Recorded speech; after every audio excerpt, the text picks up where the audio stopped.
Assalamualaikum warahmatullahi wabarakatuh. Perkenalkan, nama saya Andini Fitri, bisa dipanggil Andini. Saya akan menjadi tutor matematika untuk pelatihan Olimpiade kita. Saya sudah menyiapkan modul yang mungkin sudah dibagikan ke kalian juga. Nah, di video ini saya akan menjelaskan lebih dalam tentang isi dari modul tersebut. Nah, seperti yang kita ketahui, di bab pertama dari modul tersebut adalah topik teori bilangan. Jadi sebenarnya seperti ini. Untuk Olimpiade Matematika sendiri, walaupun dari kurikulum SMA, SMP itu ada perbedaan, tetapi sebenarnya kuncinya itu terbagi dari ada 4 topik besar.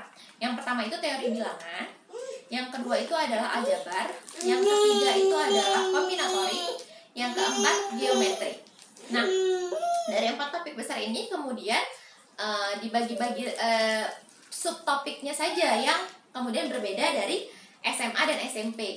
Untuk misalnya contohnya di SMP dalam topik geometri itu tidak ada trigonometri gitu, tapi di SMA ada. Jadi cuman hal-hal seperti itu sih yang berbeda gitu, tapi dasar-dasarnya sama. Dan berdasarkan pengalaman saya mengajar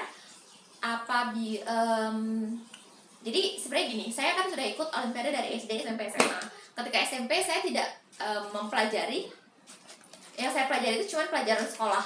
Jadi pelajaran sekolah tapi dipakai bagaimana untuk menyelesaikan pelajaran soal Olimpiade lebih sulit tingkatannya kan daripada soal sekolah. Nah, ternyata ketika di SMA saya belajar tentang teori bilangan, tentang kombinatorik dan lain-lain. Ternyata materi-materi itu bisa sangat mempermudah kita untuk menjawab soal SMP tadi, yang sebenarnya bisa dibilang, oh di SMP kita nggak ada kok belajar itu kayak gitu. Nah, oleh sebab itu, sejak saat itu saya walaupun mengajar SMP, saya juga sudah mengajarkan tentang teori bilangan, terus rumus-rumus kombinatorik yang sebenarnya itu dipelajari di SMA seperti itu. Jadi harap dimengerti kenapa modulnya dibuat seperti ini gitu.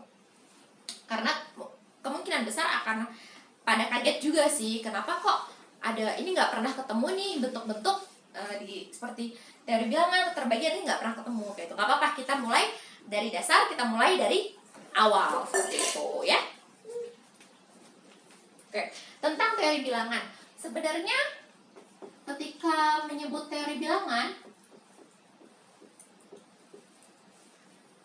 itu kalau di SMP, kalau saya cek di apa sih namanya, silabus OSN, mereka ada juga kan bilangan kayak gitu. Nah, itu sebenarnya kurang lebih sama kayak gitu. Ada ngomongin FPB, KPK, prima seperti itu. Nah, di sini kita yang pertama ketemu itu adalah keterbagian. Keterbagian. Apa sih artinya keterbagian? Nah, itu ada definisinya. Sebuah bilangan bulat A dikatakan membagi B. Bilangan bulat A nih, A, B, bilangan bulat. Nah, A disebut membagi B. Jadi lambangnya itu adalah garis lurus kayak gitu. Garis lurus aja kayak gitu. A membagi B, dan yang pembaginya itu diletakkan di depan. Artinya A ini pasti lebih kecil sama dengan B kayak gitu. Kalau misalnya kita bikin pembagian kan 4/2. Ini kan 4 lebih besar dari 2 gitu kan. Atau A per B, maka A lebih besar sama dengan B. Nah, kalau A membagi B itu A lebih kecil sama dengan B. Jadi kayak gitu. Jadi kalau pengen gampang ingatnya, dia kebalikan dari tanda bagi. Nah, kayak gitu.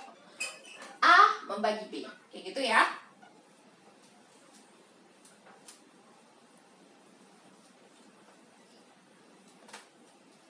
Dikatakan A membagi B jika terdapat bilangan bulat K sedemikian sehingga B sama dengan A kali K. Nah, dikatakan A membagi B jika terdapat K bilangan bulat. Nah, yang disebut bilangan bulat itu apa aja sih? Bilangan bulat itu adalah dia bisa negatif, nol, dan positif, tapi dia bukan bilangan pecahan.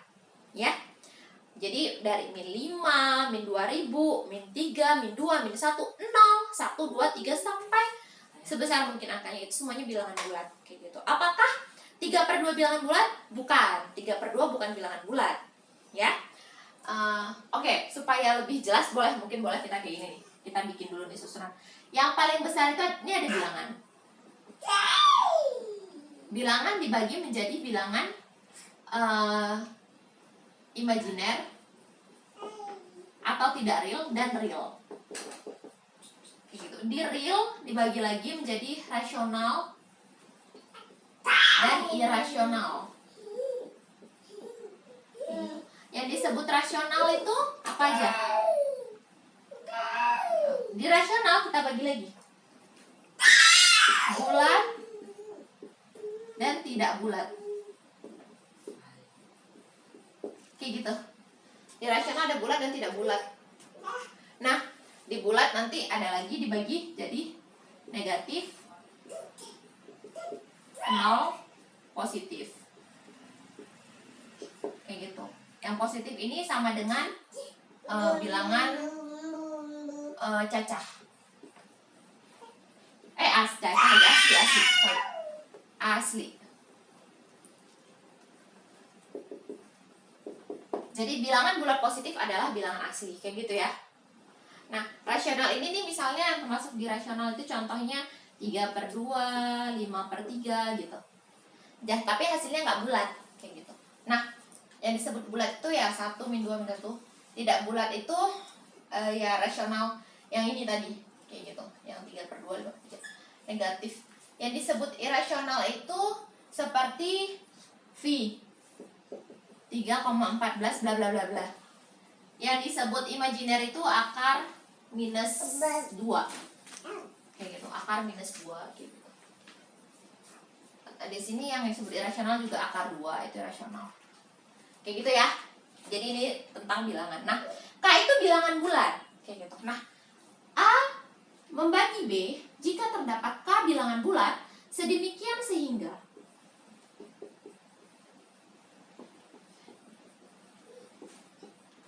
B sama dengan A kali K.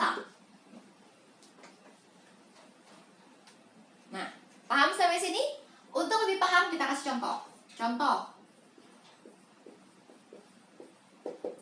Misalkan A-nya 2, B-nya 14. Apakah A membagi B? Artinya, apakah 2 membagi 14? Jawabannya apa? Ya, karena terdapat 7 sedemikian sehingga 14 sama dengan 2 dikali 7. Jadi karena terdapat 7 sedemikian sehingga 2 kali 7 sama dengan 14, maka 2 membagi 14. Nah, ini dia yang disebut definisi. Seperti itu. Contoh berikutnya. Apakah 3 membagi 5? Tidak, karena tidak terdapat bilangan bulat sedemikian sehingga 3 kali K sama dengan 5.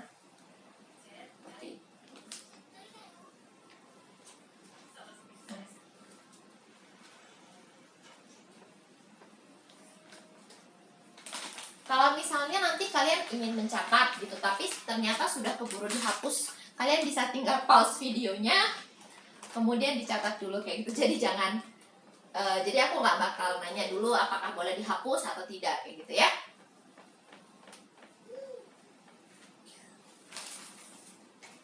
Oke. Nah, kemudian kita akan masuk ke sifat-sifat keterbagian. Kenapa sih kita penting belajar sifat-sifat? Jadi biasanya ketika akan mengerjakan soal, kita butuh alat-alat. Nah, kita ngomongnya alat-alat kayak gitu untuk mencapai solusinya kayak gitu. Nah, sifat-sifat ini adalah alat-alat yang bisa kita gunakan untuk mendapatkan solusi tersebut. Nah, sekarang kita lihat sifat-sifat keterbagian. Yang pertama, kita kasih definisi dulu. Misalkan A, B, C, X, Y bilangan bulat. Jadi ketika kita ngomong teori bilangan ini sering mostly hampir semuanya kita bicara di bilangan bulat sih. hampir semuanya ya. Dari definisi-definisinya, dari teorema-teoremanya itu banyak berlakunya di bilangan bulat kayak gitu. Yang pertama, A membagi A. Jelas ya? Jadi ini adalah sifat. Kalau dalam matematika itu seperti ini. Untuk semuanya harus dibuktikan. Kayak gitu. Semua harus dibuktikan. Kecuali definisi. Mulai dari sifat kita harus membuktikan ketika ditulis sebuah sifat. Bagaimana cara membuktikan sifat? Membuktikan sifat menggunakan definisi. Kayak gitu. Nanti ada lagi teorema. Cara membuktikan teorema pakai definisi. Kayak gitu. Nah, A membagi A. Kok bisa bukti? A membagi A karena terdapat satu sedemikian sehingga terdapat satu itu bilangan bulat kan? Satu, di mana satu itu adalah bilangan bulat, sedemikian sehingga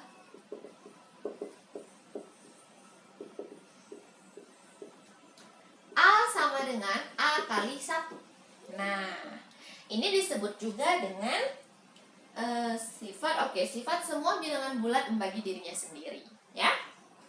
Nah, sifat yang kedua, A membagi 0.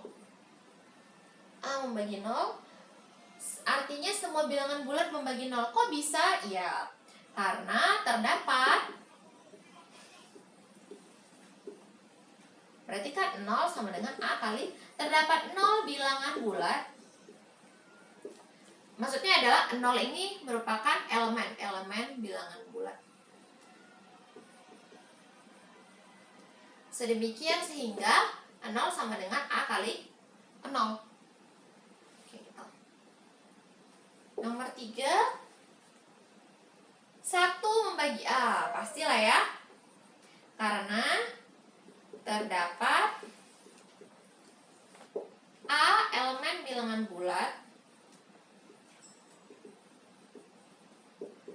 Sedemikian sehingga, atau SDSH aku singkat, A sama dengan 1 kali A. Nah, A kan tadi definisinya A bilangan bulat kayak gitu. Gitu. Nah, yang nomor 4, jika A membagi 1, maka haruslah A sama dengan plus minus 1. Benar dong ya? Benar ya? Gimana membuktikannya? Mari kita hapus dulu. Coba dipikirin dulu gimana cara pembuktiannya.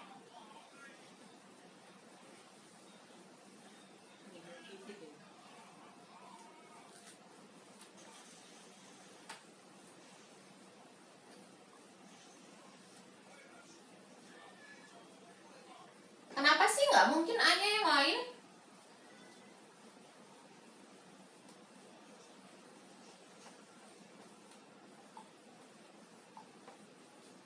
Nah, artinya kan 1 sama dengan A kali K. Gitu kan? Kita harus mencari 1 ini nih harus menjadi perkalian bilangan bulat. 1 itu cuma mungkin perkalian bilangan bulat dari apa? Min 1 kali min 1 dan 1 kali 1. Cuman itu saja. Jadi maka haruslah A sama dengan 1 atau minus 1. Oke ya. Nomor 5 sifatnya.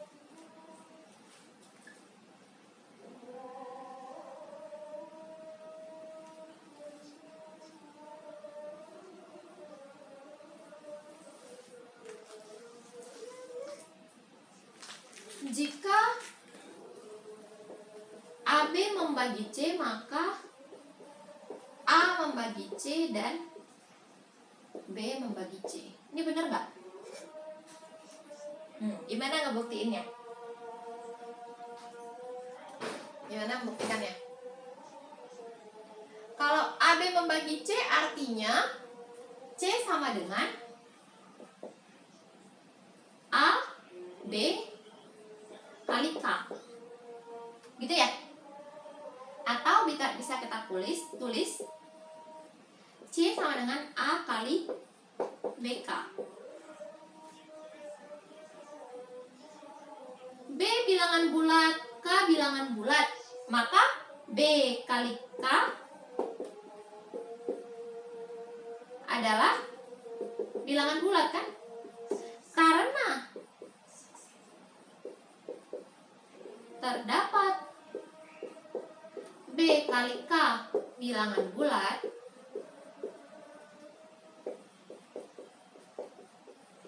sedemikian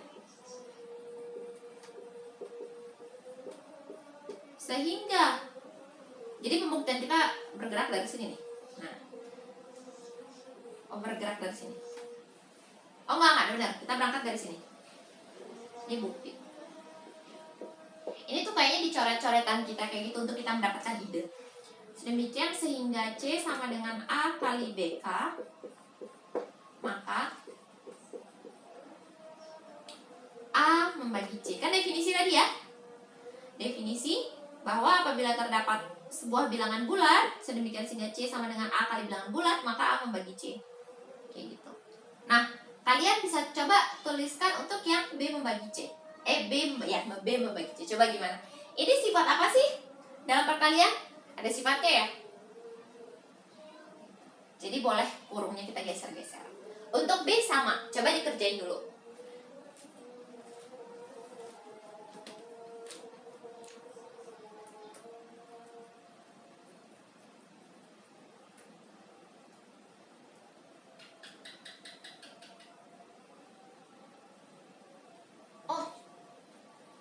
Sorry, aku skip satu sifat ya. Ini nomor 6 ya harusnya. Sorry, aku salah melihatnya. Ini udah sifat yang pembuktian nomor 6 yang untuk B gimana?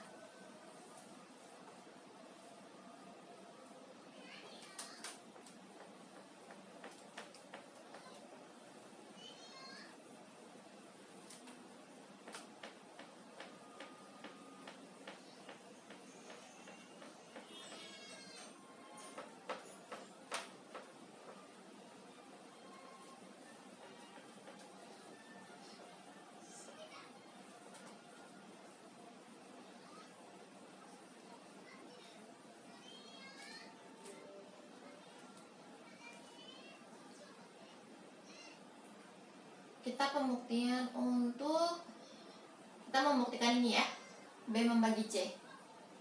Ayo, siapa yang udah bisa? Kita kan punya C sama dengan AB kali K, maka bisa kita buat C sama dengan B kali A kali K. Apakah A kali K bilangan bulat? Ya, karena A bilangan bulat kali K bilangan bulat, maka perkalian dua bilangan bulat pastilah bilangan bulat. Kemudian pembuktian kita membuktikan jika AB membagi C, maka B membagi C. Nah, kita ingatkan karena terdapat A kali K bilangan bulat, sedemikian sehingga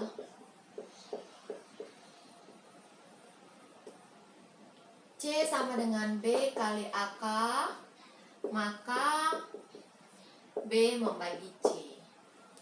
Terbukti. Kayak gitu ya cara buktiinnya. Nah, kita ke sifat nomor 5 yang tadi skip.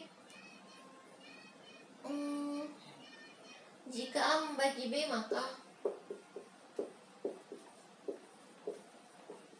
A membagi XB. Oke, gimana ngebuktiin ini? Kita pakai definisi lagi. A membagi B artinya B sama dengan A kali K. Apakah ini? Kalau kita kalikan X kedua ruas, X kali B sama dengan X kali A kali K. Itu. X kali B sama dengan A kali X kali K. Apakah X kali K bilangan bulat? Ya, karena X bulat dan K bulat. Jadi, karena XK bilangan bulat sedemikian sehingga X kali B sama dengan A kali X kali K, maka A membagi X kali B. Itu ya cara pembuktian ya. Aku sih berharapnya mulai dari nomor ini kalian sudah bisa membuktikan sendiri ke seterusnya kayak gitu. Jadi mungkin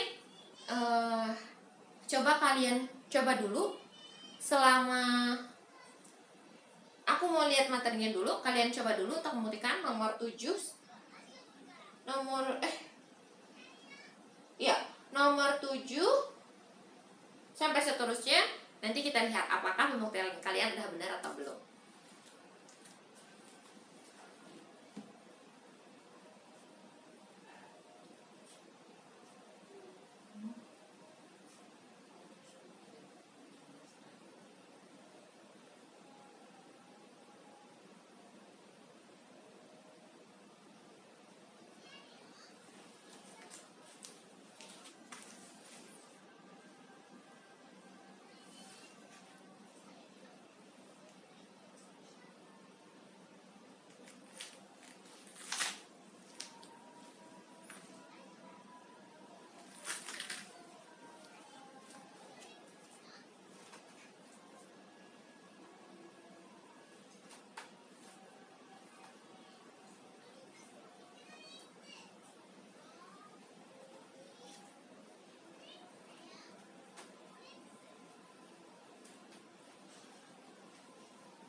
Gimana?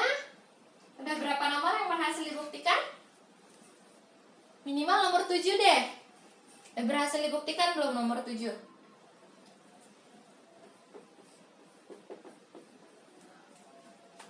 Jika A membagi B dan B membagi C,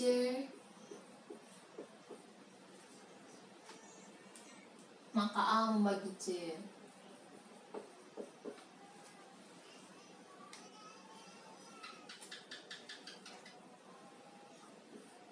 Nah, kita pakai definisi yang diketahui dulu nih. Jadi kita caranya udah ngerti belum sih pola ngebuktiin? Jadi kita dimulai dari yang diketahui. Yang diketahuinya kita masukkan ke definisi, kemudian dari situ kita jadikan alat menuju membuktikan si A membagi C itu. A membagi B artinya B sama dengan A kali K1. Kenapa aku pakai N1? Karena nanti ada di sini juga nih, si C kan gitu. B membagi C artinya C sama dengan B kali K2. Dimana K1 bilangan bulat, K2 bilangan bulat. K1 bulat, K2 bulat. Gitu ya. Nah, diketahui seperti itu. Nah, berarti kalau kita membuktiin A membagi C, artinya kita membuat C dalam bentuk perkalian A. Artinya C sama dengan B kali K2. Kita substitusi B-nya. A kali K1 kali K2. C sama dengan A kali K1 kali K2. Nah, di mana K1 kali K2 bilangan bulat kan? Nah, karena terdapat K1 kali K2 bilangan bulat, sedemikian sehingga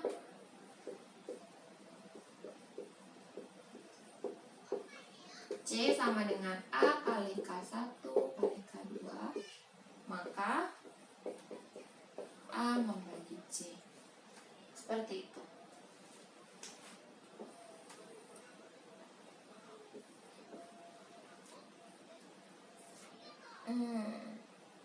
Nomor 8.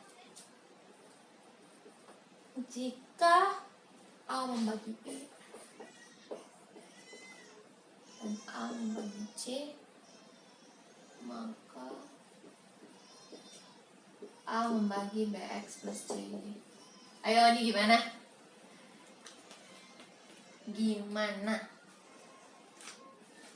Ini juga nggak mudah ya? Nggak mudah, nggak sulit maksudnya. Ini juga mudah maksudnya. Tinggal pakai masukkan ke definisi lagi. Kita punya A membagi B, maka A membagi B, B sama dengan A kali K1. A membagi C, C sama dengan A kali K2. Kayak gitu ya. Kemudian kita bikin BX. Berarti BX sama dengan A kali K1 kali X. Sama dengan A kali K1X. Nah, ini pakai sifat yang nomor berapa tadi? Pakai sifat yang nomor 5 ya. Jika A membagi B, maka A membagi BX.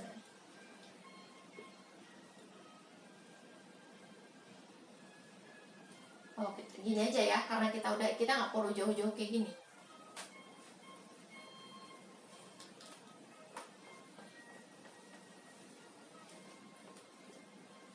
Dengan nomor 5 kita punya, jadi gini loh, sifat itu dia tuh dilakukan berurutan gitu. Kenapa urutannya itu ditentukan sama tingkat kerumitannya? Kenapa kayak gitu? Supaya nanti sifat yang makin bawah itu bisa dibuktiin pakai sifat yang di atasnya gitu, sifat sebelumnya. Seperti itu. Kenapa bisa gitu? Karena sifat yang sebelumnya kan kita buktiin tadi. Kita punya jika A membagi B, maka A membagi BX. Nah, dan jika A membagi C, maka A membagi CX. Oh iya, andaikan di antara kalian ada yang bingung kok aku pakai A, B, C huruf semua, tidak ada angka di sini. Jadi sebenarnya A, B, C ini disebutnya variabel atau hanya simbol kayak gitu yang menunjukkan bahwa dia sebuah bilangan bulat. Dia bisa -1, -2, bisa 1, 2, 3 sampai 15, 20, bisa apapun kayak gitu. Jadi tidak kita tentukan. Jadi dia berlaku untuk bilangan bulat berapapun kayak gitu. Jadi supaya kalian tidak bingung ya. A membagi CX gitu. A membagi C, maka A membagi CX. Kita punya ini. Maka artinya apa nih? Kalau A membagi BX, artinya BX sama dengan A kali K1. A membagi CX artinya CY, maaf, ini CY.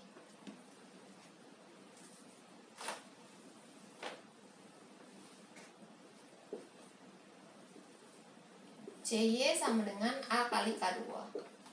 Berarti kalau BX plus CY sama dengan A kali K1 tambah A kali K2. BX plus CY sama dengan A kali, nah bisa kita faktorin ya. K1 tambah K2. Apakah K1 tambah K2 itu bilangan bulat? Iya, karena K1 bilangan bulat, K2 bilangan bulat, maka penjumlahan dua bilangan bulat adalah bilangan bulat. Oke.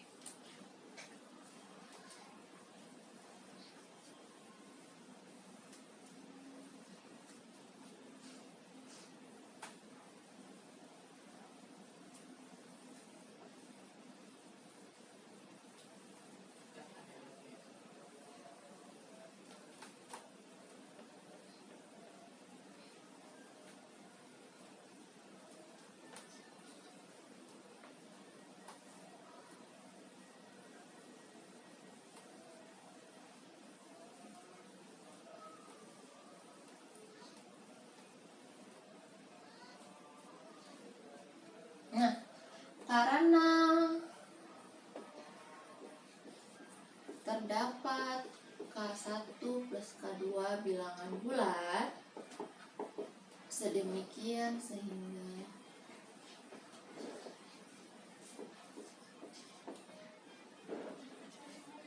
Bx plus C sama dengan A kali K1 plus K2, maka A membagi Bx plus C.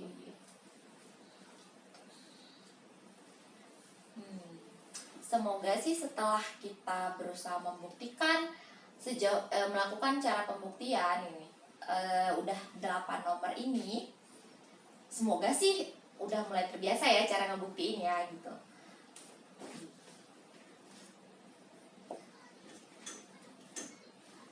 Jadi kalian walaupun masih SMP tapi udah sangat familiar lah, udah tahu lah cara ngebuktiin kayak gini.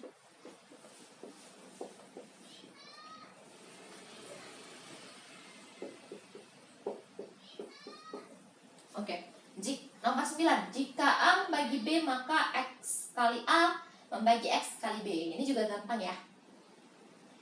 A membagi B artinya B sama dengan A kali K. X kali B sama dengan X kali A kali K. X kali B sama dengan X kali A kali K. Nah, karena terdapat K bilangan bulat,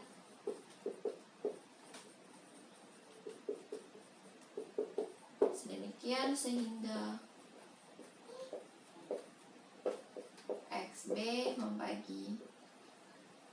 XB sama dengan